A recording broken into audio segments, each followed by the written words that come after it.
దేవప్రసాద్ గారు good morning అండి.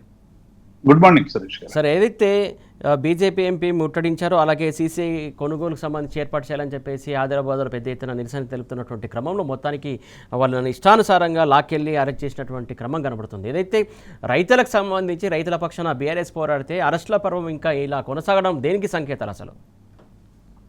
Good morning Suresh గారు, వీక్షకులకు శుభోదయం. అంటే కేంద్ర ప్రభుత్వం కానీ రాష్ట్ర ప్రభుత్వం కానీ, ఒకవైపు ఏమో రాష్ట్ర ప్రభుత్వం ఇక్కడ సరైనటువంటి గిట్టుబాటు ధర ఇవ్వకుండా ఎట్లా వేధిస్తున్నదో మనం చాలా కాలంగా చూస్తా ఉన్నాం. 22 నెలల పాలనలో రైతుల క్షోభని మనం అందరం కూడా తిలకిస్తున్నాం. యూరియా రూపంలో కావచ్చు, లేకుంటే రైతు బంధు రూపంలో కావచ్చు, అనేక రకాలుగా కూడా ఎక్కడ కూడా సరైనటువంటి సౌకర్యాలు కలుగజేయకుండా గత 10 ఏళ్లుగా కేసీఆర్ హయాంలో రైతులందరూ కూడా ఒక వ్యవసాయం అంటేనే పండగ అనేటువంటి పద్ధతిలో వ్యవసాయం నడిచినటువంటి తీరును విధ్వంసం చేసేటువంటి ప్రయత్నంలో రెండు పార్టీలు కూడా చాలా తీవ్రంగా పోటీ పడుతున్నాయి అనడానికి ఇవాళ పత్తికి సంబంధించి ఆదిలాబాద్ లో పత్తి చాలా పండుతుందనేటువంటి విషయం అందరికి కూడా తెలిసింది. సిసిఐ కేంద్రాలు పెట్టి వెంటనే కొనుగోలు చేసి వాటికి సంబంధించినటువంటి గిట్టుబాటు ధర ఇవ్వాలని అనేక సందర్భాల్లో అక్కడ ఉన్నటువంటి రైతాంగం, ఆ రైతాంగానికి మద్దతు ఇస్తున్నటువంటి బీఆర్ఎస్ నాయకత్వాన్ని అందరినీ కూడా నిన్న అక్కడ ముట్టడిస్తే అమానుషంగా అరెస్ట్ చేయడం,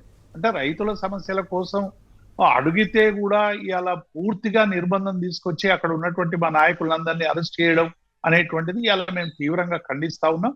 ఎందుకంటే రైతుల పట్ల వీళ్ళకు సోయి లేదు. ఎందుకంటే సకాలములో, ఎందుకంటే అకాల వర్షాలు పడతా ఉన్నాయి, నానిపోతా ఉంది, అక్కడ కొనుగోలు కేంద్రాల్లో సరైనటువంటి సౌకర్యాలు లేవు. ఈ సౌకర్యాలు లేకపోవడం వల్ల ఎంతో 5 రోజులు 10 రోజులు పడిగాపులు కాసి ఎంతకో కొంతకు అమ్ముకొని పోదామనేటువంటి రైతుల అనివార్యతను బలహీనతగా తీసుకొని ప్రైవేటు వ్యాపారులు కూడా పూర్తిగా దోచేస్తున్నటువంటి సందర్భాన్ని చూస్తా ఉన్నాం. కాబట్టి ఇటువంటి సందర్భంలో ప్రభుత్వం సకాలంలో చర్యలు తీసుకోవాలి, రైతులకు అవసరమైనటువంటి చేయూతనివ్వాలనేటువంటి పక్కకు పెట్టి ఇవాళ కేంద్రీకరణ అంతా కూడా జూబ్లీ హిల్స్ ఎన్నికల మీద చేస్తున్నారు సురేష్ గారు. మొత్తం మంత్రులందరూ, ముఖ్యమంత్రి ఇక్కడే, వాళ్ళ అబ్జర్వర్ ఇక్కడే. అసలు రాష్ట్రంలో ఉన్నటువంటి ఏ ఒక్క సమస్యను కూడా వారు పరిష్కరించడానికి కానీ, అర్థం చేసుకోవడానికి కానీ, వాటిని అడ్రస్ చేయడానికి కానీ ప్రయత్నించకుండా మొత్తంగా కూడా జూబ్లీ హిల్స్ ఎన్నికనే ప్రధానం, జూబ్లీ హిల్స్ ఎన్నికల్లోనే గెలుపు అనేటువంటి దాంతో ఇవాళ ఇక్కడ మోహరించరు తప్ప ఇవాళ రైతులు చాలా ఆవేదనతో కొనుగోలు కేంద్రాల్లో ఇటు వరిధాన్యం కానీ, అటు సీసీ మరి పత్తికి సంబంధించి కానీ వారు తెస్తే వారికి సరైనటువంటి రేట్ ఇచ్చి అవసరమైనటువంటిది ఇవ్వాల్సినటువంటి ప్రభుత్వం ఇవాళ రైతుల కళ్ళలో కన్నీళ్లు చూస్తా ఉన్నది అనేటువంటి విషయాన్ని మేము స్పష్టంగా చెప్తా ఉన్నాం. ఇప్పటికైనా కేంద్ర రాష్ట్ర ప్రభుత్వాలు రెండు సమన్వయం చేసుకొని పత్తి అవసరమైనటువంటి చేయూతనివ్వాలి. ఇక అట్లాగే ఇక్కడ వరికి సంబంధించి కూడా ఇవాళ వరిధాన్యం అంతా కూడా మొత్తంగా కూడా వచ్చిన సందర్భంలో కొట్టుకుపోతా ఉంది. మొన్న ఒక ఉదయ విదారకమైనటువంటి దృశ్యాలు కూడా మనకు వర్షాల సందర్భంగా కనబడ్డాయి. డ్రైన్ లో పోతున్నటువంటి వాళ్ళని రోడ్డు మీద ఆరబోసుకుంటే ఆ రోడ్డు పక్కకు మొత్తంగా కూడా వడ్లు పోతుంటే వాటిని కాపాడుకోవడానికి రైతు చేస్తున్నటువంటి తాపత్రయం, ఇవన్నీ కూడా మన ఉదయాన్ని కలిసి వేసేటువంటి సంఘటనలు చాలా జరుగుతాయి. కానీ ఈ ప్రభుత్వానికి మాత్రం ఏమి దున్నపోతు మీద వాన పడ్డట్టు కాంగ్రెస్ పార్టీ ప్రభుత్వానికి అసలు రైతులన్నా లెక్కలేదు, ప్రజలన్నా లెక్కలేదు, సమస్యల పట్ల సోయి లేదు. ఎంతసేపటికి గత ప్రభుత్వానికి సంబంధించినటువంటి అబద్ధ ప్రచారాలతో కాలం గడిపేయాలని చూస్తా ఉన్నది. ఇక ఈ కాలం గడవదు. ఈ జూబ్లీ హిల్స్ ఎన్నికల్లో ప్రజలు తప్పకుండా చెంపదెబ్బ పెట్టి ప్రజా సమస్యల వైపు దృష్టి మరల్చే విధంగా ప్రయత్నం చేస్తారనేటువంటి విషయాన్ని నేను స్పష్టం చేస్తా ఉన్నాను సురేష్ గారు. సార్, ఒక మాట, బీహార్ ఎలక్షన్స్ వరకు ఆగండి అని చెప్పేసి చెప్పడం ఏంటి? అసలు బీహార్ ఎలక్షన్స్ కు తెలంగాణలో పత్తి కొనుగోలు కావచ్చు, ఇతర పంటల కొనుగోలుకు సంబంధం ఏంటి? అలా చెప్పడం ఏంటి అసలు? అదే ఇప్పుడు మనకు విచిత్రం ఏంటంటే జూబ్లీ హిల్స్ ఎన్నికలు, బీహార్ ఎన్నికలు, ఒక పార్టీకేమో బీహార్ ఎన్నికలు, ఇంకొక పార్టీకేమో జూబ్లీ హిల్స్ ఎన్నికలు. బీహార్ ఎన్నికలకు మనకి ఏం సంబంధం ఏంది? ఇవాళ బీహార్ లో ఎన్నికల్లో ఎట్లయినా చేసి గెలవాలి అనేటువంటి దాంతో ఇవాళ బడ్జెట్ లో అనేక విషయాలు వాళ్ళు చెప్పారు. కోట్ల కొద్ది ఉద్యోగాలు ఇస్తామని కూడా ప్రకటించినటువంటి నేపథ్యాన్ని మనం చూసినాం. ప్రపంచంలో వచ్చినటువంటి వ్యతిరేకతను, విపరీతమైనటువంటి ఆగ్రహాన్ని, ఆవేశాన్ని చవిచూస్తున్నటువంటి రెండు రాజకీయ పార్టీలు కూడా ఇవాళ పెద్ద ఎత్తున ఒక దుష్ప్రచారానికి ఉడగొట్టేటువంటి పనిచేస్తుంది. బీహార్ ఎన్నికలకు తెలంగాణకి ఏం సంబంధం? సిసిఐ కేంద్రాల్లో ఇక్కడ స్టాఫ్ ఉంది, ఇక్కడ వ్యవస్థ ఉంది. ఈ వ్యవస్థ ద్వారా అవసరమైనటువంటి పత్తిని కొనుగోలు చేసి రైతులకు అండగా నిలవాల్సినటువంటి ప్రభుత్వం బీహార్ ఎన్నికల దాకా అది 3 విడతలు అయిపోయి ఎప్పుడో 14 దాకా ఉంటది. ఇక 14 దాకా రైతులందరూ కూడా చావాల్సిందేనా? తెలంగాణ రైతాంగం అంతా కూడా బీహార్ దిక్కు చూసుకుంటా? ఇది ఇది ఇది అర్థం లేని వాదన. ఇది పూర్తిగా రైతుల పట్ల వీళ్ళకు ఉన్నటువంటి ఏమంటాము ఒక షాడిస్ట్ ప్రభుత్వాలుగా మారిపోయినాయి. మాకు ఎన్నికలే ప్రధానం, మా గెలిపే ప్రధానం, మాకు రైతులు అక్కర్లేదు, ప్రజలు అక్కర్లేదు, సమస్యలు అక్కర్లేదు, మేము మాకు ఏది అక్కర్లేదు, టైం వచ్చినప్పుడు ఏదో ఒకటి చెప్పి దాట వేస్తామని చెప్పి ఇవాళ వాళ్ళు అనుకుంటున్నారు. కానీ ప్రజలందరూ కూడా చూస్తున్నారు. బీహార్ ఎన్నికకు ముడిపెట్టి ఇవాళ మీరు బీహార్ ఎన్నికల దాకా ఆగాలని చెప్పడం అనేటువంటిది ఇది ఏ మేరకు సబబు అనేటువంటి విషయాన్ని ఇవాళ రైతాంగం, అందుకే రైతాంగంలో తీవ్రమైనటువంటి ఆగ్రహవేశాలు వస్తా ఉన్నాయి. రైతులందరూ కూడా రోడ్ల మీదకి వస్తా ఉన్నారు. ఆ వచ్చిన నిరసనకి, ఆ వచ్చినటువంటి ఆ ఆవేశానికి, ఆగ్రహానికి ఇవాళ బీఆర్ఎస్ పార్టీ అండగా ఉండు రైతుల పక్షాలు నిలబడి పోరాడుతూ ఉంటే ఇవాళ బీఆర్ఎస్ పార్టీ మీద దాడి చేయడం, బీఆర్ఎస్ పార్టీ నాయకుల్ని నిర్బంధించడం, బీఆర్ఎస్ పార్టీ మీద దుష్ప్రచారం చేయడం అనేటువంటిది ఒక రివాజ్ గా మారిపోయింది 2 పార్టీలకు కూడా. కాబట్టి ఇప్పుడు ఈ బీహార్ ఎన్నికలు అనేటువంటివి సరే, అక్కడ ప్రజలు బీహార్ ఎన్నికల్లో ఎవరిని గెలిపించాలి, ఎవరిని గెలిపించొద్దని నిర్ణయిస్తారు. కానీ ఈ బీహార్ ఎన్నికల వరకు మొత్తం ఆగిపోవాలి, అసలు వ్యవస్థలు ఆగిపోవాలి, పాలన ఆగిపోవాలి అనేటువంటిది ఏం పద్ధతి అనేటువంటి విషయాన్ని కూడా ఇవాళ ప్రజలందరూ కూడా ప్రశ్నిస్తా ఉన్నారు. సురేష్ గారు రైట్. మనకి ప్రముఖ రాజకీయ విశ్లేషకులు నిఖిల్ గారు కూడా జాయిన్ అయ్యారు. నిఖిల్ గారు నమస్తే అండి. సరే, ఏదైతే పత్తి కొనుగోలు కావచ్చు, మిగతా పంటలకు సంబంధించి కొనుగోలు చేపట్టాలని చెప్పేసి ప్రభుత్వంపై నిరసన వ్యక్తం చేస్తే దానికి సమాధానం చెప్పకుండా పైగా వాళ్ళను నిరసనకారులను కావచ్చు, మొత్తానికి అక్కడ ఉన్నటువంటి రైతులు కావచ్చు లాక్కెళ్ళి ఇష్టానుసారంగా పోలీస్ స్టేషన్లో పెట్టడం, పైగా దానికి ఒకవేళ విడుదల చేయకుండా ఇంకా కేసులు కూడా బనాయించడం, ఏంటి అసలు ఇదంతా? ముందుగా మీతో పాటు పెద్దలు గౌరవనీయులు దేవిప్రసాద్ గారికి, టీ న్యూస్ ప్రేక్షకులందరికీ కూడా నమస్కారం. రైతుకి నార్మల్గా ఏదైనా ఇబ్బంది వస్తే రాష్ట్రాన్ని నడుపుతున్న వాళ్ళ దగ్గరికి, నాయకుల దగ్గర పోతూ ఉంటారు. ఈరోజు అదేవిధంగా ఉమ్మడి ఆదిలాబాద్ కానీ ఆ చుట్టుపక్కల ఉన్న అనేక పరిసరాల్లో పెద్ద ఎత్తున పత్తి పండిస్తూ ఉంటారు. మిగతా ప్రాంతాల్లో వరి కానీ మొక్కజొన్న కానీ ఎట్లయితే పండిస్తూ ఉంటారో ఆదిలాబాద్ పరిసర ప్రాంతాలంతా కూడా పత్తి ఎక్కువ పండిస్తూ ఉంటారు. ఆ పత్తికి సంబంధించి దాదాపుగా 1.5 రోజుల నుండి వాళ్ళు మార్కెట్ యార్డుకు తీసుకొచ్చినా కూడా ఈ రోజుకు కూడా కొనుగోలు చేస్తున్న పరిస్థితి లేదు. కనీసం అటువైపు కాంగ్రెస్ నాయకులు, ఈరోజు రాష్ట్ర ప్రభుత్వం నడుపుతున్న వాళ్ళు అటువైపు తొంగి చూసిన పరిస్థితి కూడా లేదు. బీజేపీకి సంబంధించి అక్కడి నుండి ఎంపీ ఉన్నా కూడా ఆ ఎంపీ గారు కూడా అటువైపు చూస్తున్నటువంటి పరిస్థితి లేదు. ఆ రైతులందరూ ఏ రకంగా ఇబ్బందులు పడుతూ ఉన్నారో, మొన్నటి దాకా వర్షాలతో ఇబ్బంది పడ్డారు. ఇప్పుడు మళ్ళీ కొంచెం చలి స్టార్ట్ అయింది. తెల్లందాకా అర్ధరాత్రి అపరాత్రి అనే తేడా లేకుండా వాళ్ళందరూ ఆ మార్కెట్ యార్డుల్లోనే ఉంటా ఉన్నారు. ఆ రకంగా అనేక ఇబ్బందులు జరుగుతూ ఉంటే ఆరుగాలం కష్టపడి పండించిన పంటనన్నా కనీసం కొనుగోలు చేసే పరిస్థితి ఉందా అంటే ఇక్కడ 2-3 విషయాలను మనం గమనిస్తే, ఒకటి, రాష్ట్ర ప్రభుత్వం నుండి ఏమాత్రం మద్దతు లేదు. వాళ్ళు స్వయంగా చెప్తా ఉన్నారు. ఒక సామెత ఉంటుంది మన దగ్గర, గోషి నాది కాదు గొంగడి నాది కాదు అని. సేమ్ అట్లానే ఉంది వీళ్ళ పరిస్థితి చూస్తూ ఉంటే. కొనుగోలు చేయాల్సిన ఆ ఆపరేషన్స్ మొత్తం చూసుకోవాల్సినటువంటి రాష్ట్ర ప్రభుత్వం ఏమో స్వయంగా బీహార్ ఎన్నికల తర్వాత చూద్దాము అని అంటున్నారు. అంటే అప్పటిదాకా రైతుల పరిస్థితి ఇట్లానే ఉండనా? రైతులు అదే రోడ్డు మీదనే ఉండనా? అదే మార్కెట్ యార్డ్లోనే ఉండనా? అదే చలిలో వర్షంలోనే ఉండనా? మరోవైపు కేంద్ర ప్రభుత్వం తరఫున చూస్తూ ఉంటే వాళ్ళు గత సంవత్సరం కూడా మీరు గమనిస్తే ఏమాత్రం కూడా సిగ్గు అనేది లేకుండా ఏం చేస్తూ ఉంటారంటే, కాటన్ కార్పొరేషన్ ఆఫ్ ఇండియా అని ఉంటుంది. అదే సీసీఐ ఏం చెప్తుందంటే తెలంగాణలో పండించే పత్తే ఏ గ్రేడ్ మొత్తం భారతదేశంలో చూస్తే అని చెప్తూ ఉంటుంది. చెప్తూనే మళ్ళీ ఏం చేస్తూ ఉంటుందంటే తెలంగాణలో పండించేటటువంటి పత్తికి 6,700 6,800 రూపాయలు అని మద్దతు ధర చెప్తూ ఉంటుంది.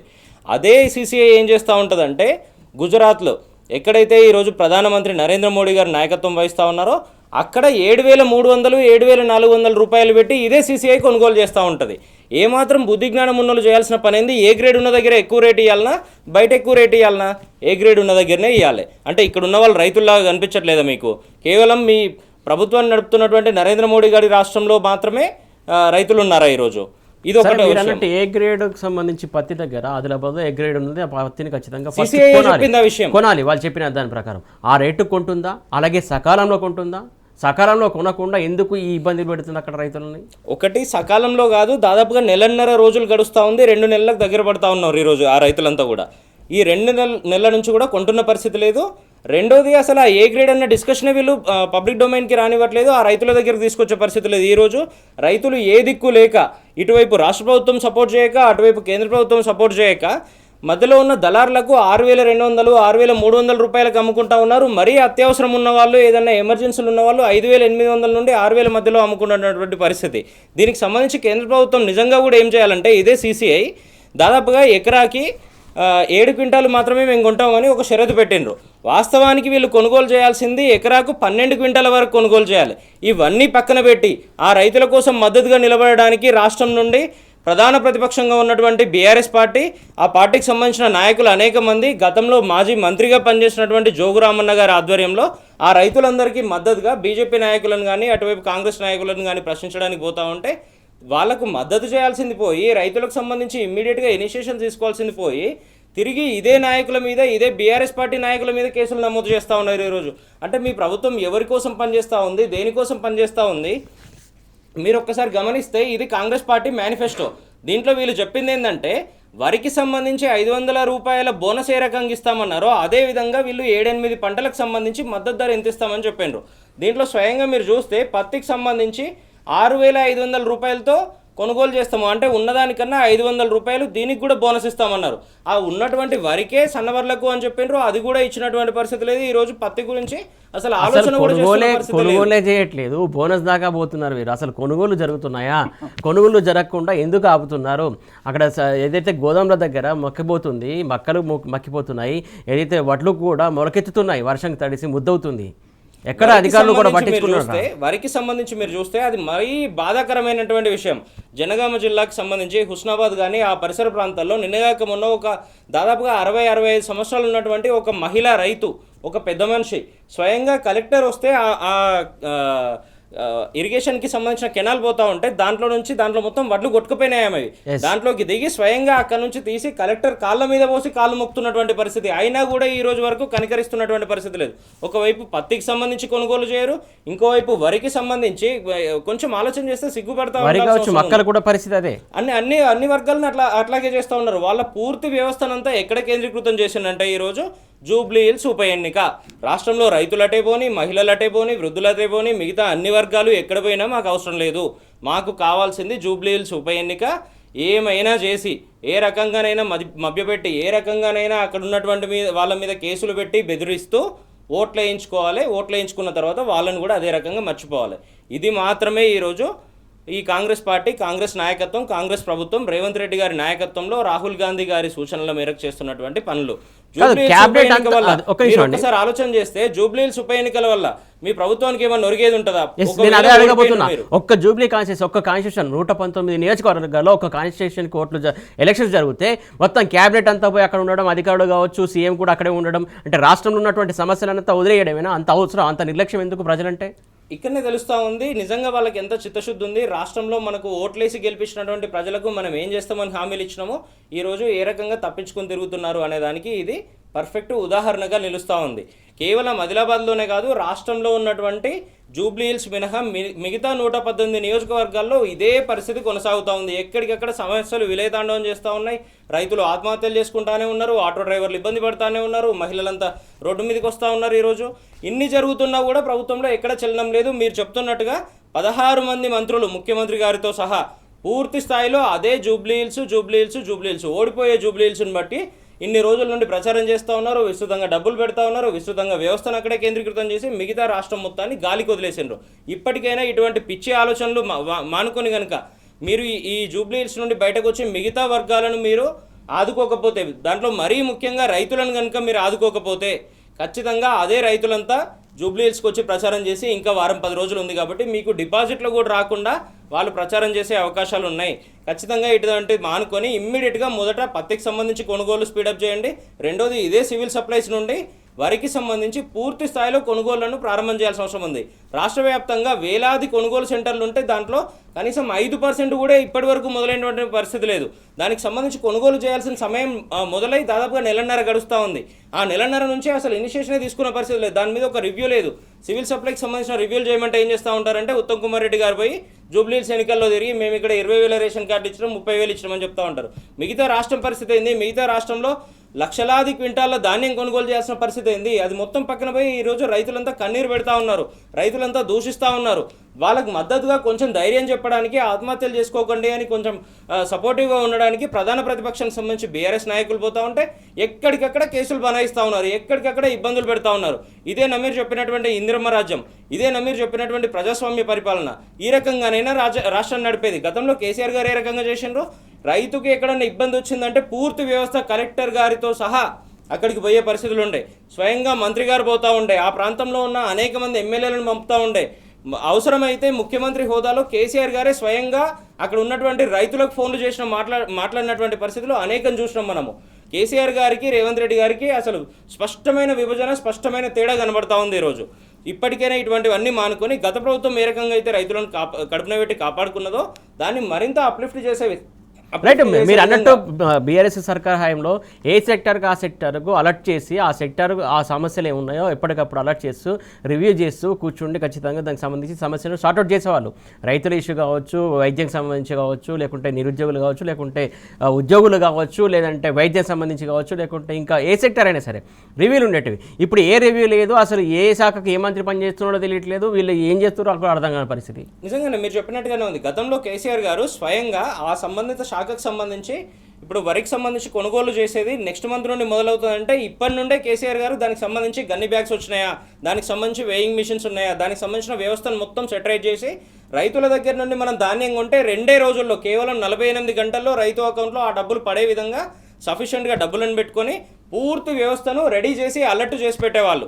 అయినా కూడా అక్కడో ఇక్కడో చిన్న చిన్న ఇబ్బందులు వస్తూ ఉంటే ఇమ్మీడియట్గా మంత్రి గారిని పంపించేవాళ్ళు, సివిల్ సప్లైస్కి సంబంధించినటువంటి కార్పొరేషన్ చైర్మన్ గారిని పంపించేవాళ్ళు, స్వయంగా అవసరమైతే ముఖ్యమంత్రి గారు కూడా ఇన్వాల్వ్ అయ్యేవాళ్ళు, ముఖ్యమంత్రి కార్యాలయానికి సంబంధించిన అధికారులను ఫీల్డ్ మీదకి పంపేవాళ్ళు. ఆ రకంగా కేసీఆర్ గారు పనిచేస్తే వీళ్ళ దగ్గర ఒక రివ్యూ లేదు, ఒక ఆలోచన లేదు, దానికి సంబంధించిన ఇనిషియేషనే లేదు. రైట్, ఇక జూబ్లీహిల్స్కి సంబంధించి రోజు రోజుకి హీట్ పుట్టిస్తుంది బైపోల్. దాదాపు మాటల తూటాలు పెరుగుతున్నాయి, అసలు మాటలు కోటలు దాటుతున్నాయని చెప్పేసి చాలామంది విశ్లేషకులు అభిప్రాయం వ్యక్తం చేస్తున్నటువంటి అంశం. దేవి సార్, ప్రధానంగా చూసుకున్నట్లయితే జూబ్లీహిల్స్కి సంబంధించి బైపోల్లో ముఖ్యమంత్రి చేస్తున్నటువంటి మాటలపైనే అందరు ఫోకస్ కనబడుతుంది. ఆయన ఎలా దిగజారుడు మాటలు మాట్లాడుతున్నారు, ఆయనకి అసలు ఎలాంటి మాట్లాడే పద్ధతి ఎవరు నేర్పాలి ఏంటి అనేది కూడా కొంతమంది ఆలోచిస్తారు. చెప్పాల్సిన పోయి ఇలా ఇష్టానుసారంగా మాట్లాడితే చూస్తూ పోతే ఎలా ఉంటుంది. చాలామంది ఇళ్లలో టీవీలు చూస్తారు, పిల్లలు చూస్తారు, చదువుకునే వాళ్ళు చూస్తారు, అందరు చూస్తారు.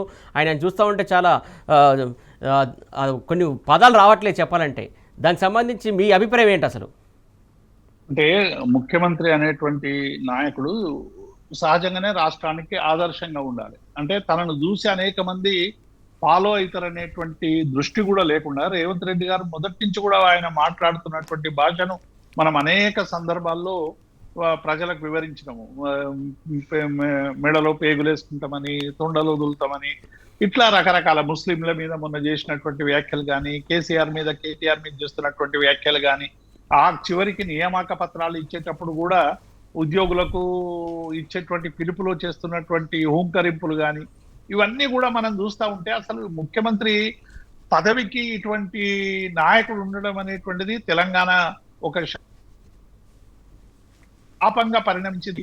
మాటను అనేక మంది కూడా చెప్తా ఉన్నారు. కానీ నిన్న మా కేటీఆర్ వర్కింగ్ ప్రెసిడెంట్ గారు నేను చాలా స్పష్టంగా చెప్పారు, వారు ఎన్ని అంటే రేవంత్ రెడ్డికి సోయి లేకుండా, జ్ఞానం లేకుండా, ఇతరులను గౌరవించాలనేటువంటి కనీస పరిజ్ఞానం లేకుండా ఏం మాట్లాడినప్పటికీ కూడా మేము ఆయన మా రాష్ట్ర ముఖ్యమంత్రి కాబట్టి ముఖ్యమంత్రిని సంబోధిస్తాం తప్ప మేము ఆయనలాగా దిగజారం అనేటువంటి విషయాన్ని, అది మా కేసీఆర్ నేర్పినటువంటి ఒక పెద్ద ఏంటి పిలుపు అనేటువంటి విషయాన్ని నిన్న కేటీఆర్ గారు చెప్పారు. కాబట్టి ఇలా రేవంత్ రెడ్డి ప్రతి సందర్భంలోనూ కూడా ఒకవైపు ప్రజల్ని రెచ్చగొట్టేటువంటి పని చేస్తా ఉన్నాడు. మొన్న చెప్పింది కదా, ఒకవేళ జూబ్లీహిల్స్ ఎన్నికల్లో ఇతర పార్టీలకు ఓటేస్తే అన్ని బంద్ అయిపోయాయి. ఇప్పటికే సగం బంద్ అయిపోయినాయి. ఇప్పటికే షాదీ ముబారక్ లేదు, కళ్యాణ లక్ష్మి లేదు, తులం బంగారం లేదు, నిరుద్యోగ భృతి లేదు, 2500 మహిళలకు పెన్షన్ లేదు, దివ్యాంగుల పెన్షన్ హెచ్చింపు లేదు. ఇట్లా మనం చెప్పుకుంటూ పోతే అనేకం కూడా చాలా విషయాలు ఇప్పటికే బంద్ అయిపోయినాయి. ఆ కొద్దిపాటి కూడా నేను ఈ ఎన్నికలు జూబ్లీహిల్స్ ఎన్నికలు ఉన్నాయని అంతో ఇంతో తడుముతున్నా. ఎన్నికల తర్వాత అన్ని బంద్ అయితేనే తన అంతరంగాన్ని జూబ్లీహిల్స్ ప్రజల ముందు ఆవిష్కరించినటువంటి నేపథ్యాన్ని మనం చూసినాం. అట్లాగే నిన్న ఒక సమావేశంలో కూడా వారు మాట్లాడుతూ ఈ ఎన్నికల్లో ఒకవేళ మేము ముస్లిం సామాజిక వర్గానికి మంత్రి పదవి ఇవ్వకుంటే చాలా నష్టం జరుగుతుందని అందరు చెప్పారు కాబట్టి నేను అజారుద్దీన్ మంత్రి పదవి ఇచ్చిన అనేటువంటి మాటను కూడా వారు మాట్లాడినటువంటి తీరును కూడా మనం ఇలా చూస్తా ఉన్నాం. అంటే పూర్తిగా అప్రజాస్వామికంగా అసలు రాజ్యాంగం అన్నా లేకుంటే నిబంధనలన్నా విలువలన్నా కూడా అన్నిటినీ తొక్కిపెట్టేసి ఇష్టం వచ్చినట్టు రీతిలో ఇలా రేవంత్ రెడ్డి గారు మాట్లాడుతూ ఉన్నారు. అందుకే నిన్న కేటీఆర్ గారు సవాల్ చేశారు, ఈ చెత్తను పక్కకు పెట్టి అసలైనటువంటి దాంతో మాట్లాడదాం. 2014 నుంచి 23 వరకు మేమేం అభివృద్ధి చేసినాం చర్చ పెడదాం, ప్రజా సమస్యల మీద మాట్లాడదాం. ఇలా జూబ్లీహిల్స్ ప్రజలకు మేమేం చేసినాం. సార్ నిన్న కేటీఆర్ గారు ఒక మాట చెప్పారు, జూబ్లీహిల్స్ ప్రగతి నివేదిక రూపంలో మొత్తానికి అసలు జూబ్లీహిల్స్ నియోజకవర్గం వరకే, ఓన్లీ కేవలం జూబ్లీహిల్స్ నియోజకవర్గం వరకే బీఆర్ఎస్ సర్కారు కేసీఆర్ సర్కారు ఏమి అభివృద్ధి చేసిందని చెప్పేసి పవర్ పాయింట్ ప్రజెంటేషన్ ఇచ్చారు. క్లియర్ కట్గా ఒక్కొక్క పథకం ద్వారా ఎన్ని కోట్లు ఇచ్చాము, మొత్తం ఓవరాల్గా జూబ్లీహిల్స్కి దాదాపు 5,328 కోట్లు ఇచ్చినట్టు పవర్ పాయింట్ ప్రజెంటేషన్ ద్వారా క్లియర్ కట్గా చెప్పారు. అసలు మీరు ఇంకా డీటెయిల్స్ ఏమైనా చెప్తారా దీనికి సంబంధించి? ఇప్పుడు 5,328 కోట్లకు సంబంధింంచి అంటే ఇప్పుడు 4,13,000 12,000 ఓటర్లు ఉన్నారు. అంటే దాదాపుగా 2,12,862 మంది లబ్ధిదారులు వివిధ సంక్షేమ పథకాల అభివృద్ధి ద్వారా లబ్ధి పొందిండ్రు అనేటువంటి విషయాన్ని కేటీఆర్ గారు నిన్న లెక్కలతో సహా నీటికి తాగునీటికి ఎంత ఖర్చు పెట్టినాం, డబుల్ బెడ్రూమ్లకు ఎంత ఖర్చు పెట్టినాం, విద్యకి ఎంత ఖర్చు పెట్టినాం, వైద్యానికి ఎంత ఖర్చు పెట్టినాం అనేటువంటి విషయాలు అంశాల వారీగా ప్రతి అంశాన్ని, చెత్త సేకరణకు కూడా ఆ రోజు స్వచ్ఛ ఆటోలను ప్రవేశపెట్టి ఎన్ని లక్షల టన్నుల చెత్తను అక్కడి నుంచి తీసేసేటువంటి ప్రయత్నం చేసినాం. ఒక జూబ్లీహిల్స్ లోనే 5,328 కోట్ల ఖర్చు వివిధ రూపాల్లో మేము ఖర్చు పెట్టాం. ఈ ఖర్చు ఇటువైపు ఉండగా మీరు 22 ఏళ్లుగా ఎంత ఖర్చు పెట్టారు అనేటువంటి విషయాన్ని, అది మీరు గాంధీ భవన్ కు రమ్మంటారా, లేకుంటే కమాండ్ కంట్రోల్ కు రమ్మంటారా, సోమాజిగూడ ప్రెస్ క్లబ్ కు రమ్మంటారా, టైం మీదే విషయాలు మీ లేకుండా అనే చాలా స్పష్టంగా కేటీఆర్ గారు నిన్న ముఖ్యమంత్రి రేవంత్ రెడ్డి గారు పౌరుష పదజాలంతో వాడుతున్నటువంటి అంశాలన్నీ కూడా పక్కకు పెట్టి ప్రజా సమస్యల మీదనే ప్రధానమైనటువంటి ప్రస్తావన తెచ్చి మీ సమస్యలు మేము పరిష్కరించేటువంటి ప్రయత్నం చేసినాం, మీరేం సమస్యలు పరిష్కరించండి అనేటువంటి ప్రశ్నేస్తే ఇప్పటి వరకు వారికి నుండి జవాబు వచ్చేది. ఎందుకంటే 2 ఏళ్లలో చేసింది గుండు సున్నా జూబ్లీహిల్స్. ఏ మాత్రం కూడా ఏ ఒక్క రూపాయి కూడా వాళ్ళు ఖర్చు పెట్టలేదు. జూబ్లీహిల్స్ ఎన్నికలు వస్తున్నాయని చెప్పి అడావిడిగా కొన్ని జీవోలు ఇచ్చి అక్కడ ఇక్కడ కొంత తవ్వేటువంటి ప్రయత్నం, చిన్న చిన్న పనులు చేసేటువంటి ప్రయత్నం, ఎన్నికల కోడ్ వచ్చినాక ఆ నిబంధనలు కూడా పక్కకు పెట్టి చేస్తున్నటువంటి సందర్భాన్ని మేము చూస్తా ఉన్నాం. కాబట్టి ఇలా జూబ్లీహిల్స్ ప్రజలందరూ కూడా చాలా సీరియస్ గా ఆలోచిస్తా ఉన్నారు. ఇది కేవలం మా 4 లక్షలకు సంబంధించినటువంటి ఎన్నికనే కాదు, ఇది 4 కోట్ల ప్రజలకు సంబంధించినటువంటి అంశం అనేటువంటి భావన ఇలా చాలా స్పష్టంగా క్రియేట్ అయిపోయింది. ఎందుకంటే తెలంగాణ వ్యాప్తంగా వీళ్ళు ఇచ్చినటువంటి అలవిగాని హామీలు ఏ ఒక్క హామీని కూడా అమలు చేయకుండా 6 గ్యారంటీలు 100 రోజుల్లో చేస్తామని, మిగతా అనేక అంశాలు 420 గ్యారంటీలు చేస్తామని చెప్పినటువంటి కాంగ్రెస్ పార్టీ ఇవాళ ఏ ఒక్క హామీని కూడా అమలు చేయనటువంటి పక్షంలో అమలు చేయాలని అడిగినందుకు వివిధ రూపాల్లో ఎట్లా దాడులు చేస్తుందనేటువంటి అంశం. అట్లాగే ఇవి అదనంగా కొన్ని సమస్యలు ఇలా హైదరాబాద్ నగరానికి సృష్టించింది. ఇలా హైడ్రా పేరు మీద ఎంత విధ్వంసం జరిగిందో కేటీఆర్ గారు మొన్న పవర్ ప్రజెంటేషన్ ఇచ్చి చెప్పాడు. అంటే హైడ్రా పేదల వైపు ఎట్లా పోతా ఉన్నది, పెద్దలను ఎట్లా కాపాడుతా ఉంది, ఆ పెద్దలు ఎవరెవరు అనేటువంటి అంశాన్ని కూడా కేటీఆర్ గారు చాలా స్పష్టంగా సర్వే ఎక్కడెక్కడ ఇళ్ళు ఉన్నాయి అనేటువంటి విషయాన్ని లొకేషన్ తో సహా కూడా వివరాలు ఇచ్చినటువంటి పరిస్థితిని చూశాం. ఎంతమంది కన్నీరు మున్నీరై ఏడుస్తా ఉన్నారో, చివరికి ఒక అనాథ ఆశ్రమానికి సంబంధించినటువంటి ఒక మహిళకు సంబంధించినటువంటి గూడు ఎట్లా కూలగొట్టిండ్రు అనేటువంటి అంశాన్ని కూడా బాధితులే స్వయంగా తెలంగాణ భవన్ లో వచ్చి చెప్పినటువంటి సందర్భాన్ని చూశాం. అంటే ఒకవైపు హామీలు అమలు లేదు, అదనంగా అనేక కొత్త సమస్యలు ఇలా లగచర్ల విషయంలో కావచ్చు, పొర్టు సిటీ విషయంలో కావచ్చు, లేకుంటే హైడ్రా రూపంలో కావచ్చు, మూసి రూపంలో కావచ్చు, ఇవాళ మొత్తం పేదల బతుకు ఛిద్రం చేసేటువంటి ప్రయత్నం చేస్తా ఉన్నారు. ఇవాళ హైడ్రా పేరు మీద హైదరాబాద్ అభివృద్ధిని వచ్చేటువంటి ప్రయత్నం చాలా స్పష్టంగా కనబడుతుంది. అందుకే కేటీఆర్ గారు చాలా స్పష్టంగా మా బీఆర్ఎస్ నాయకులందరూ కూడా మీకు హైడ్రా కావన్నా మరి బుల్డోజర్ కావన్నా అనేటువంటి ప్రశ్నను ఇవాళ ప్రజల మెదళ్ళ నుంచి వస్తా ఉంది. దీనికి స్పష్టమైనటువంటి జవాబు చెప్పాల్సినటువంటి కాంగ్రెస్ ఇంకా అయిపోయింది అని, ఓటమి ఖరారైంది అనేటువంటి దాంతో అనేక చిల్లర పనులకు ఇవాళ తెరదీస్తున్నది. రాత్రి కూడా అనేక మంది సార్ అంటే ఇది ఇంకొక అంశం సార్, ప్రధానంగా ఏదైతే దీనికి సంబంధించి అంటే ఆయన ఫ్రస్ట్రేషన్ లేకుంటే ఇంకేంటో అర్థం కావట్లేదు, నాతో అయితలేదే అంటూ ఏదైతే కిషన్ రెడ్డికి వేడుకోలు ఇవన్నీ చూస్తూ ఉంటే బీజేపీ కాంగ్రెస్ ములాఖతా లేకుంటే జూబ్లీస్లే యొక్క పరిమితమా అంటే గతం ఎన్నికల్లో కూడా చూస్తాం ఈయన మాటలు కావచ్చు లేకుంటే చేష్టలు కావచ్చు. ఈ రాష్ట్రంలో ఒక మాట ఉంటుంది, ఢిల్లీలో ఇంకొక మాట ఉంటుంది. ఈ ద్వంద్వ వైఖరి దేనికోసం అనుకోవాలి? ఇప్పుడు బడే బాయ్ చోటా బాయ్ అనేటువంటి విషయాన్ని చాలా విస్తృతమైనటువంటి ప్రచారమే. ఇక్కడ మనం రేవంత్ రెడ్డి ప్రభుత్వాన్ని ఏ చిన్న విషయంలో టార్గెట్ చేసినా కూడా ఒక ప్రొటెక్షన్ ఫోర్స్ లాగా దాని చుట్టూ వలయం లాగా ఉండి కాపాడుతున్నది భారతీయ జనతా పార్టీ. ఇవాళ ఉదాహరణకి ఇంతకు ముందే మనం చర్చ చేసుకున్నాం. ఇవాళ 8 మంది ఎంపీలు, 8 మంది కాంగ్రెస్ ఎంపీలు, బీజేపీ ఎంపీలు, 16 మంది ఎంపీలు తెలంగాణ ప్రజలు ఇచ్చారు. 8+8 0 అని అనేక సందర్భాల్లో టీఆర్ఎస్ పార్టీ ఎందుకు చెప్పిందంటే, ఇవాళ ఆదిలాబాద్ కు సంబంధించినటువంటి ఎంపీ నగేష్ ఇవాళ డెఫినెట్ గా సిసిఐకి సంబంధించినటువంటి విషయాలన్నీ కూడా అటు పార్లమెంట్ లో లేవనెత్తాలి, లేకుంటే కేంద్ర ప్రభుత్వ అధికారులతో మాట్లాడాలి, ఇక్కడ ఉన్నటువంటి 2 కేంద్ర మంత్రులతో మాట్లాడి సమస్యను పరిష్కరించాలి. అది పక్కకు పెట్టి ఆయన అడగడానికి పోయినటువంటి వాళ్ళ మీదనే జులుం చేసేటువంటి పరిస్థితి.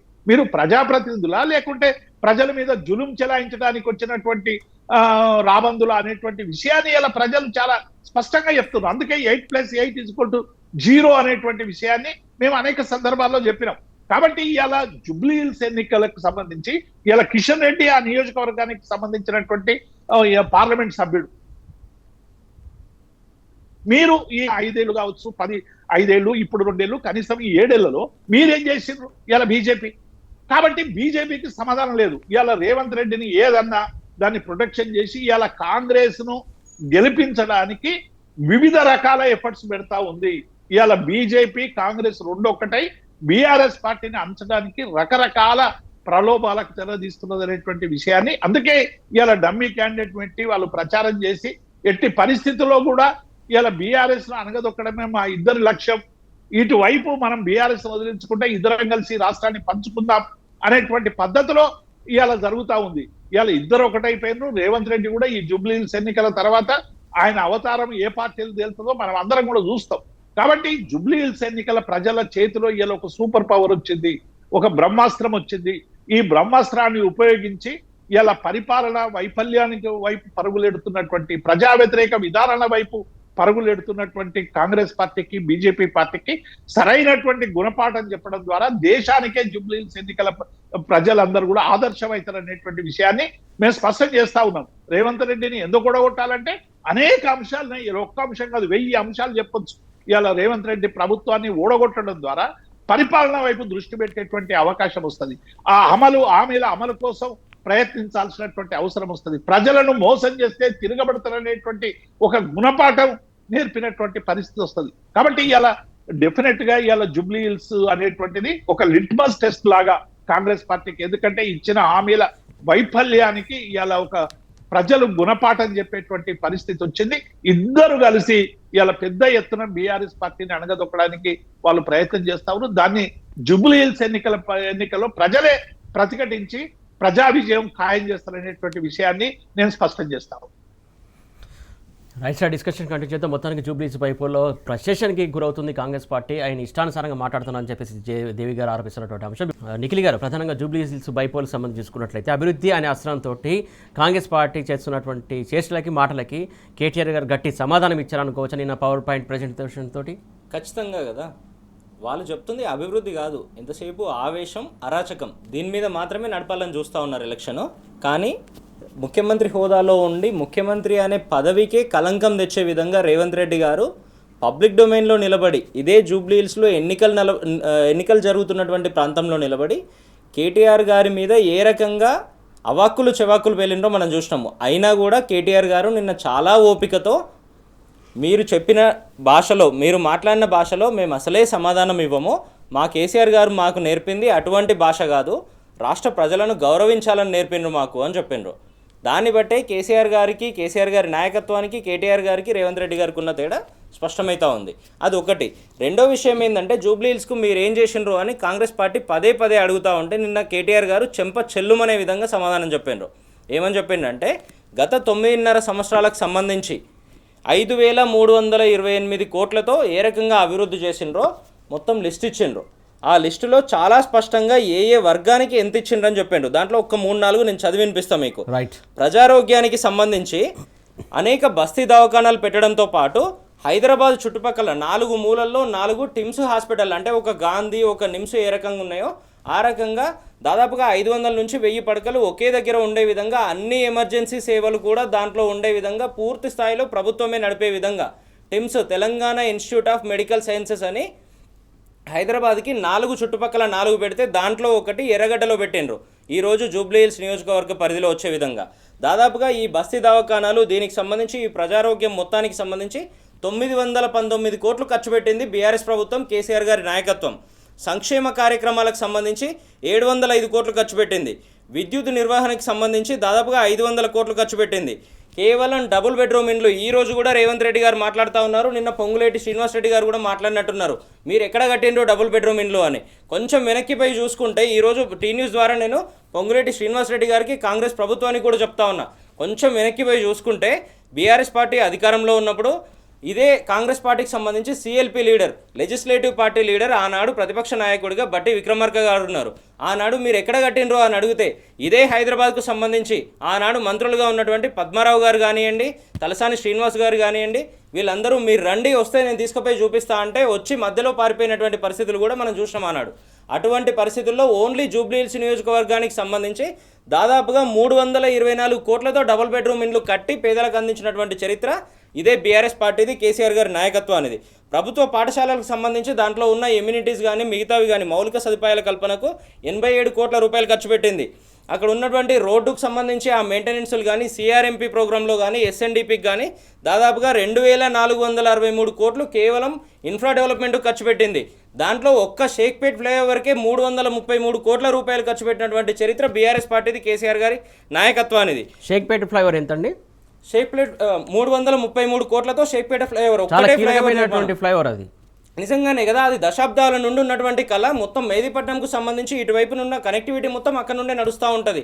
కొన్ని వేల వెహికల్స్ ఒకటే రోజు పోతూ ఉంటాయి అక్కడ.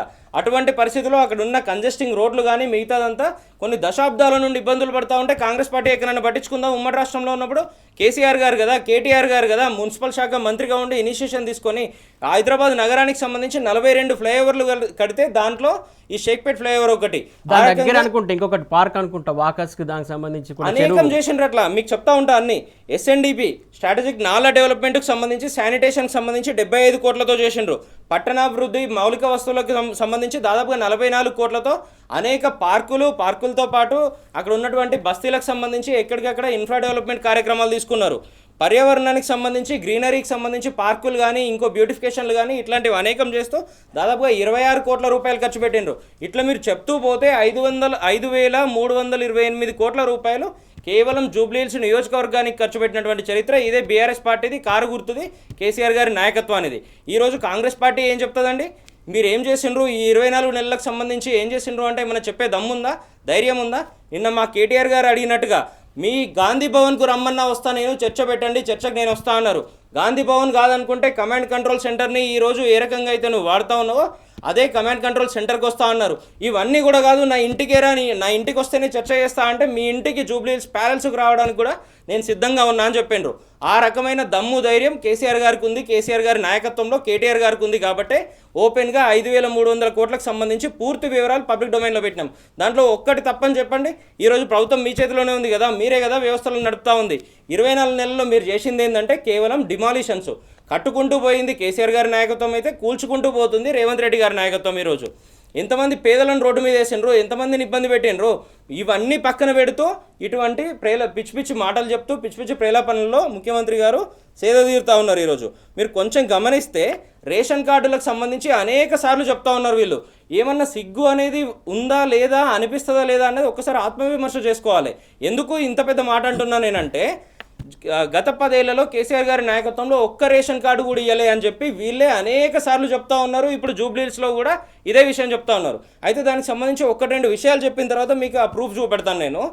ముఖ్యమంత్రి గారి కన్నా ముందు ఉత్తమ్ కుమార్ రెడ్డి గారు సివిల్ సప్లైస్ శాఖ మంత్రి హోదాలో ఏం చెప్తారంటే, కేవలం జూబ్లీహిల్స్ నియోజకవర్గంలో 23-24 నెలలకు సంబంధించి మా కాంగ్రెస్ ప్రభుత్వంలో 40,000 రేషన్ కార్డులు ఇచ్చినాము అని చెప్పినారు. మీరు జాగ్రత్తగా వినాలి. 40,000 అని ఉత్తమ్ కుమార్ రెడ్డి గారు చెప్తారు. ముఖ్యమంత్రి 20 లక్షలు. దాని తర్వాత ఇమ్మీడియట్గా ముఖ్యమంత్రి గారేమో కేవలం 25,000 రేషన్ కార్డులే ఇచ్చినాము అని చెప్తా ఉంటారు. గత ప్రభుత్వం ఒక్కటి కూడా ఇవ్వలే అని చెప్తా ఉంటారు. ఒక్కసారి మీరు ఇది వింటే, at the time of formation of Telangana state, a total of 89,21,907 ration cards covering 2.7 crore beneficiaries were existing in the state.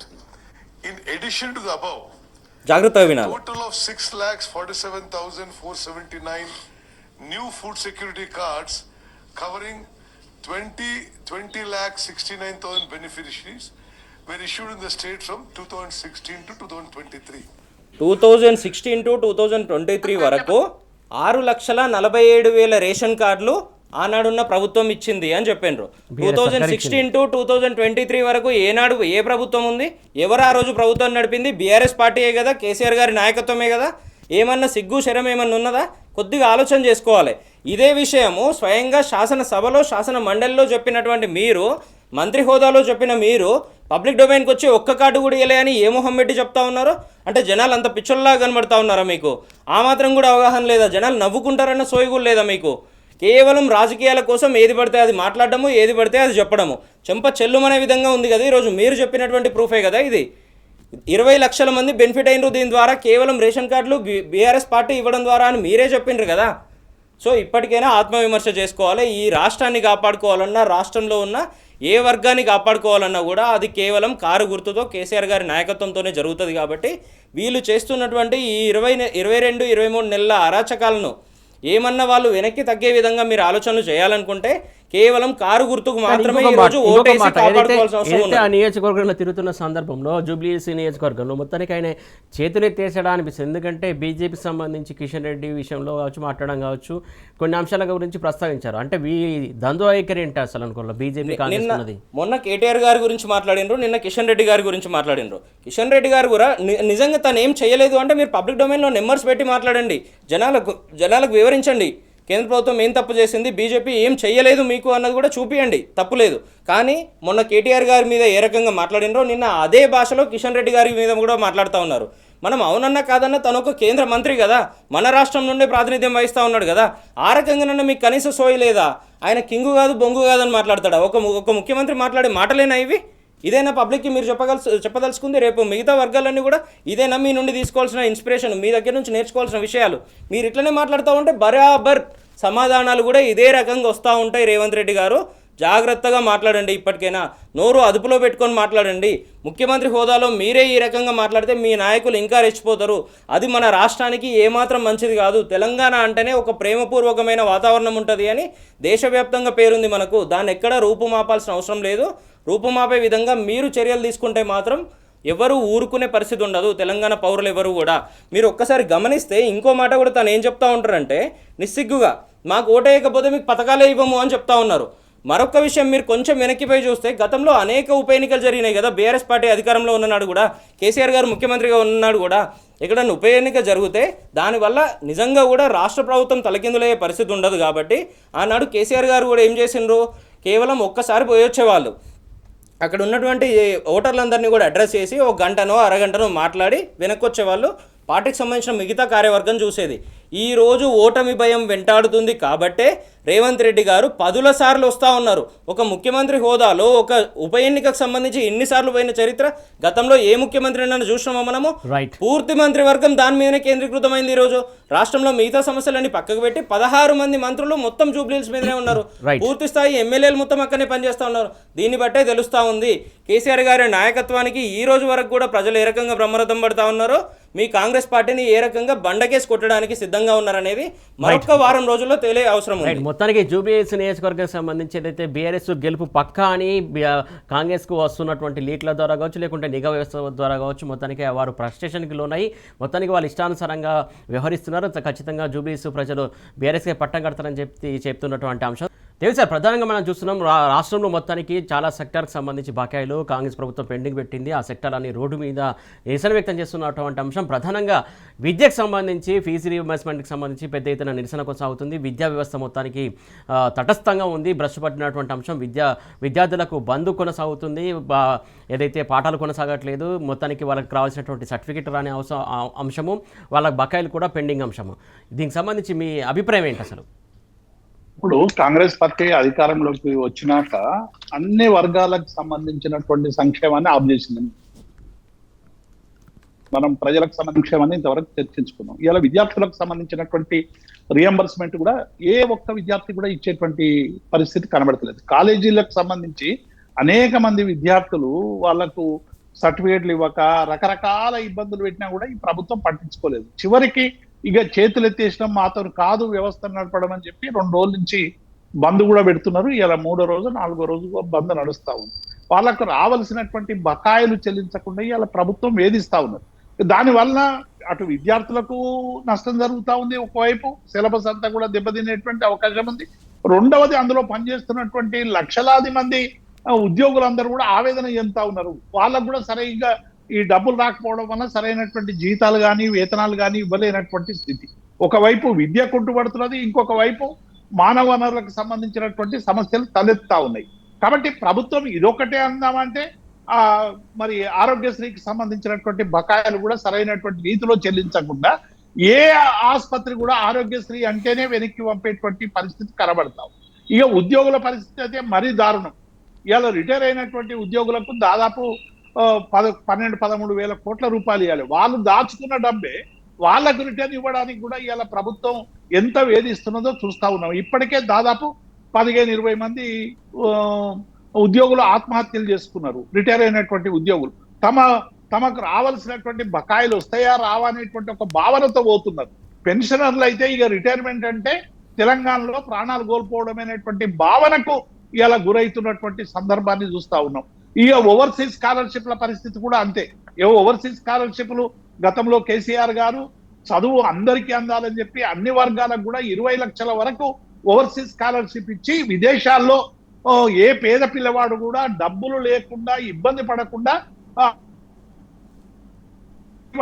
రూపాయలు ఇచ్చేటువంటి ఒక కొత్త సంస్కృతిని ప్రవేశపెడితే ఇవాళ ఫస్ట్ ఇయర్ పోయి సెకండ్ ఇయర్ కు డబ్బులు ఇవ్వకుండా అనేక మంది అక్కడ ఇబ్బందులు పడుతున్నటువంటి నేపథ్యాన్ని చూస్తా ఉన్నాం. ఇలా ఏ ఒక్కటి కూడా బీసీలకు కానీ ఎస్సీలకు కానీ ఎస్టీలకు కానీ ఏ ఒక్క వారికి కూడా గతంలో ఇచ్చినటువంటి సంక్షేమ పథకాలన్నీ ఆపేస్తారు. పైగా ఇవాళ వ్యవస్థలన్నీ కూడా కుంటుపడిపోతా ఉన్నాయి. కాబట్టి ఇప్పటికైనా ప్రభుత్వం కొద్దిగా కళ్ళు తెరుచుకొని మీరు కాంట్రాక్ట్ల పేమెంట్ లో లేకుంటే మీ పెద్ద మనుషుల పేమెంట్ లో ఆపి కనీసం మౌలికమైనటువంటి విషయాల మీద దృష్టి పెట్టాలని బీఆర్ఎస్ పార్టీ డిమాండ్ చేస్తాం. నిఖిల్ గారు, ప్రధానంగా విడతల వారీగా ఇస్తానన్నారు. వీళ్ళకి ఇవ్వాల్సిన బకాయిలేమో వేలల్లో కోట్లు ఉన్నాయి.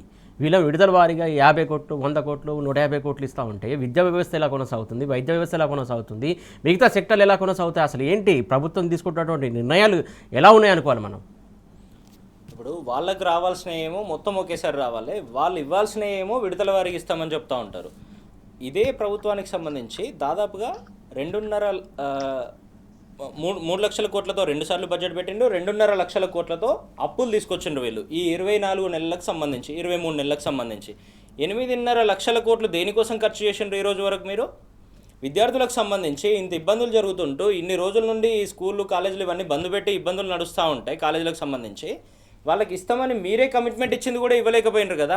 గత 2 నెలల క్రితం మీరే కదా వాళ్ళని పిలిచి మాట్లాడి చర్చలు సఫలమైనాయి, వాళ్ళకి సంబంధించిన బకాయిలు మొత్తం ఇస్తామని చెప్పి కేవలం 100 కోట్ల రూపాయలు ఇచ్చినట్టు నాకు గుర్తు. వాళ్ళు అడుగుతుంది 5,000 కోట్లు అయితే వీళ్ళు ఇచ్చింది కేవలం 100 కోట్లు. ఈ రోజు వరకు కూడా వాళ్ళు ఇంకా ధర్నాలు చేస్తూ ఉన్నారు. మీరు ఇప్పటికీ కూడా వినకపోతే రానున్న 2 రోజుల్లో వేలాది మందితో హైదరాబాద్లో కథం దొక్కుతాం మేము, ఇది సాధించే వరకు ఊరుకునే పరిస్థితి లేదు అని చెప్పిండ్రు. అంటే గత ప్రభుత్వంలో కొన్ని ఏమన్నా ఉంటే అవి క్లియర్ చేయడంతో పాటు వీళ్ళ ప్రభుత్వం వచ్చినప్పటి నుండి ఒక్క రూపాయి కూడా విడుదల చేస్తున్నటువంటి పరిస్థితి లేదు. కానీ వాళ్ళకు మంచిగా సపోర్టివ్గా ఉన్నటువంటి కాంట్రాక్టర్లు ఎవరన్నా ఉంటే ఆగ మేఘాల మీద జీవోలు బయటకు వస్తూ ఉంటాయి, ఆగ మేఘాల మీద డబ్బులు రిలీజ్ అవుతూ ఉంటాయి వాళ్ళ కోసము. వాళ్ళకేమో వస్తాయి, వీళ్ళకేమో రావు. ఎందుకు రావు అంటే విద్యార్థులకు ఈ కాలేజీలకు ఇచ్చే దాంట్లో కమిషన్లు రావు కాబట్టి రావు. ఎక్కడైతే కాంట్రాక్టర్లకు ఉన్నాయో అక్కడ నుండి కమిషన్లు వస్తాయి కాబట్టి అవి ఇమీడియట్గా రిలీజ్ అవుతూ ఉంటాయి. ఈ విషయం నేను చెప్తున్నది కాదు, వాళ్ళ పార్టీ ఎమ్మెల్యేలే చెప్తున్నారు కదా, వాళ్ళ అనిరుద్ రెడ్డి గారు బయటకు వచ్చి చెప్తా ఉన్నారు కదా. మరొక దౌర్భాగ్యమైన విషయం ఏంటంటే వాళ్ళ ఎమ్మెల్యే మహబూబ్నగర్కి సంబంధించిన ఎమ్మెల్యే ఎన్ఎం శ్రీనివాస్ రెడ్డి గారు చెప్తా ఉన్నారు, నా నియోజకవర్గంలో కనీసం ఒక 2 లక్షల రూపాయలతో ఒక మోరు వేద్దామంటే కూడా నా దగ్గర బడ్జెట్ లేని పరిస్థితి, రాష్ట్ర ప్రభుత్వం ₹1 కూడా ఇవ్వట్లేదు అని చెప్తా ఉన్నారు. వాళ్ళ పార్టీకి సంబంధించి మరొక ఎమ్మెల్యే ఎల్లారెడ్డికి సంబంధించిన శాసనసభ్యులు మదన్ మోహన్ రావు గారు చెప్తా ఉన్నారు, స్వయంగా వాళ్ళ కాన్స్టిట్యున్సీకి సంబంధించి వరదలు వచ్చి అనేక రోడ్లు కానీ మిగతా ఇన్ఫ్రా కానీ అంతా కొట్టుకుపోయిన పరిస్థితులు ఉంటే స్వయంగా వరల్డ్ బ్యాంకుకు లెటర్ రాసిండ్రు ఆయన, రాష్ట్ర ప్రభుత్వం నుండి ₹1 కూడా వీళ్ళు ఇచ్చే పరిస్థితి లేదు, ప్రభుత్వం ఇయ్యదు అని చెప్పి.